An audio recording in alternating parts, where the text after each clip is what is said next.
In 1977, Voyager 1 captures the first photo of Earth and the Moon from 1.6 million miles away. 2 years later, it passes Jupiter's moon, Io, finding volcanic fire on its surface, then sails past Saturn.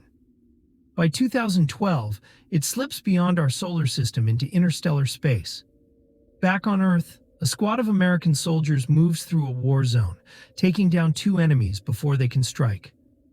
Bombs echo in the distance as they push forward, snipers above, the rest clearing rooms with ruthless precision.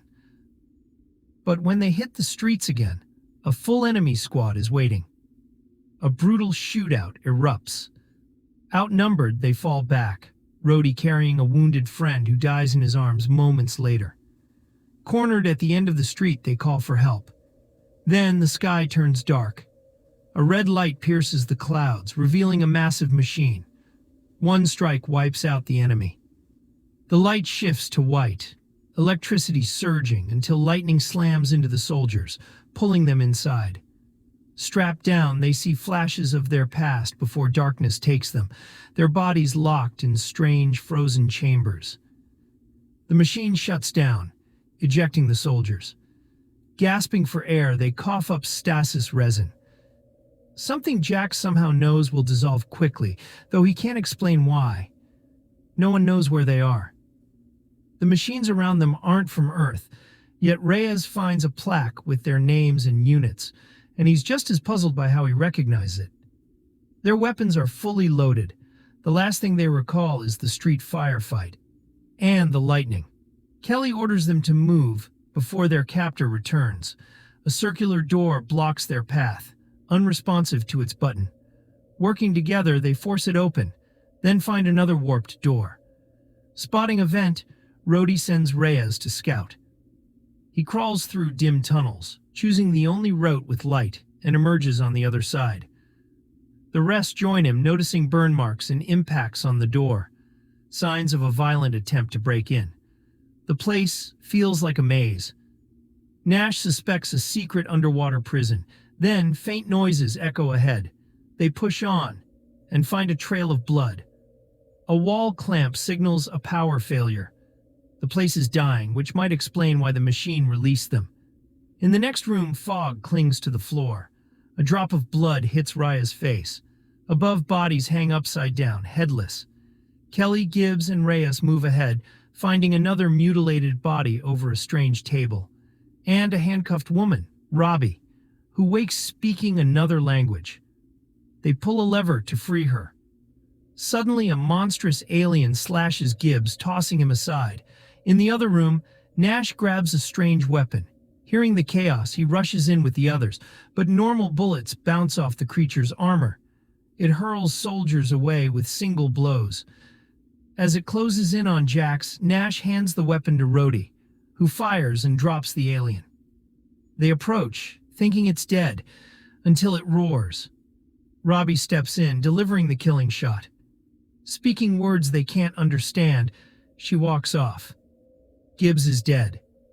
They follow her down the corridor, and Kelly shocks her by answering in her language. Another alien appears, and Kelly opens fire, ordering the others to run. It shoots Robbie with a laser, and more monsters arrive, firing as they advance. The soldiers drag Robbie and sprint through the corridors, trading shots until they reach cover. Robbie slams a lever to close the door, Kelly jamming it with a knife before sending Jax with her to find a way out. The aliens pound at the door. Jax and Robbie crawl through a cable-filled hole into a vent. Reyes tells the others to follow, but stays back to distract. When the door bursts open, he drops the first alien, but the rest push through. He runs for the vent, only to be dragged out by one of them. Rhodey blows another's head apart, and the team escapes into a nearby room. Hearing Reyes is dead, Nash panics about facing aliens. Kelly calms him, asking Rhodey how he knew to fire the laser.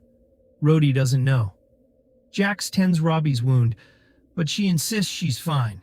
Kelly translates her Russian without knowing how. She calls them sleepers, confirms the monsters are aliens, and reveals they're on a spaceship. Then, switching to English, she says they need to get to a safe place. Nash keeps panicking until Rhodey threatens to shut him up. Robbie urges them forward. Elsewhere, Reyes is mutilated as aliens probe his memories. Their scarred leader, backed by dozens of monsters, follows what it learns, activating a device at the bent door. Robbie warns of motion sensors and says the leader's goal is simple: to feed. Crossing a bridge over a dark abyss, the team sees thousands of glowing capsules, each holding a body. Robbie calls them sleepers and pushes them onward. In the next corridor, they rest as Kelly redoes her bandage. They trade memories of life before the war, Kelly revealing he's a divorced father. Nash wonders if these are demons, not aliens.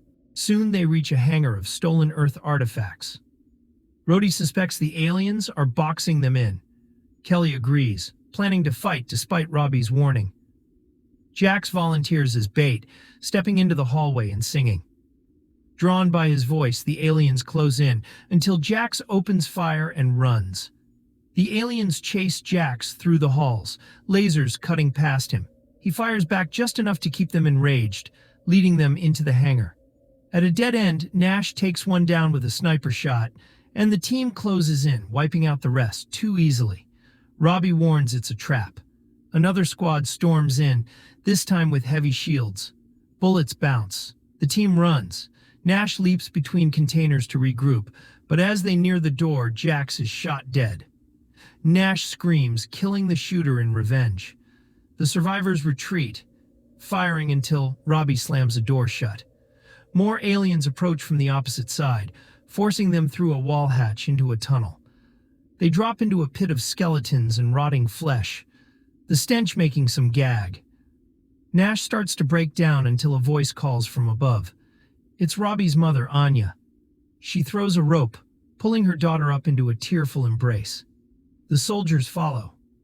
Kelly notices her Russian uniform. Anya guides them past wall sensors to a hidden hatch, locking them inside a basement lined with strange art. Kelly explains how they woke up. Anya says it was a trophy room, and they escaped only because the machine malfunctioned. She's been here 20 or 30 years, long enough for Robbie to be born on the ship. Then she tells them the truth. Voyager 1 carried a map meant for friendly aliens, but hostile ones found it. They kidnapped Earth's greatest military minds, freezing them for decades, forcing them into endless war simulations to learn human strategy. With that knowledge, they crushed Earth in weeks.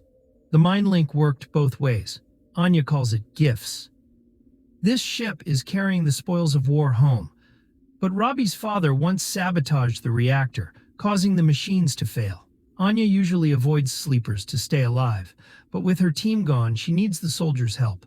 Her gift is hearing the creatures from afar, and she knows they're repairing the comms relay. If they succeed, more will come. Resting, Nash says they'll never get home. Kelly stares at a photo of his daughter. She'd be 40 now. While Rhodey thinks of his own kids. They decide to fight. There are maybe 24 aliens left, the stronghold on the top deck. Anya has explosives, and vents can take them there, though they'll be detected. She gives Kelly a stolen gauntlet for a shield. They split, Rhodey and Kelly to distract, Nash and the women to plant bombs. Nash's team reaches the main room, watching alien guards from above. Kelly and Rhodey find a bloody sensor, shoot it to taunt the enemy, and lure the guards away. Nash's team moves in. Kelly and Rhodey ambush two from behind, but backup arrives, firing hard. Kelly's shield keeps them alive until an alien pushes forward, using a comrade as cover, forcing them to retreat into another corridor. The fight rages on until one alien's gauntlet pings, sending half the squad in a new direction. In the main room, Anya hears them coming. Pinned in the shootout, Kelly and Rhodey warn the others. When Kelly slips through a door, Rhodey shuts it, telling him to save the rest while he holds the line. He empties the laser gun, switches to his rifle, and lets an alien lift him through its shield. Smashed against the wall, he drops 2 grenades, blowing himself and the nearby aliens apart. The rest of the squad reaches the main room. The humans cut them down at first, but more arrive with shields. Anya orders Robbie out, telling Nash to protect her. A massive alien guns Anya down. Robbie screams, but Nash drags her away as Anya detonates the explosives, destroying the room, the giant machine, and every alien inside. In the corridor, Nash spots more coming. He hides Robbie in a hatch, then runs, shouting to draw them away. At a dead end, he stops and begins singing Jax's song. Nash tears through the aliens, every shot precise. His thumb hovers over the detonator, ready to end it all, but something in him refuses. He's not done fighting. Somewhere nearby, Robbie hides in the dark, holding her breath. Then she hears movement. She turns, and an alien is right there. Deeper inside, Kelly stumbles into a massive chamber lined with cells. Dozens of humans stare back at him, desperate and trapped. He barely has time to react before an alien slams him to the floor, knocking him cold. In the haze of unconsciousness, he dreams, his daughter safe and laughing on Earth. But the joy twists into horror when the aliens appear in the vision and take her away. Kelly wakes in a cell, Robbie sitting quietly across from him. Her voice is low and grim. The others are gone. Before they can say more, the aliens drag Kelly to a metal table for execution. But hidden inside the table itself is Nash, waiting for the moment. He springs up, firing point blank, dropping the alien executioner in one clean shot. Together, Kelly and Nash storm through the halls, cutting down aliens and unlocking cells. Prisoners run free.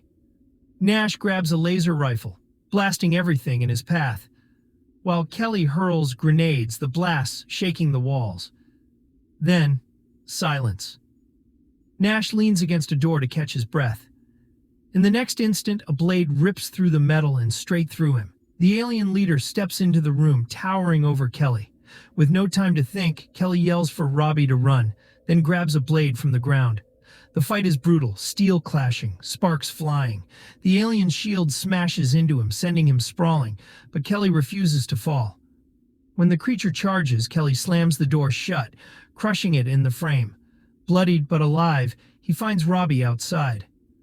They step into the open and freeze. Earth stretches before them, silent and dead, nothing but a barren wasteland.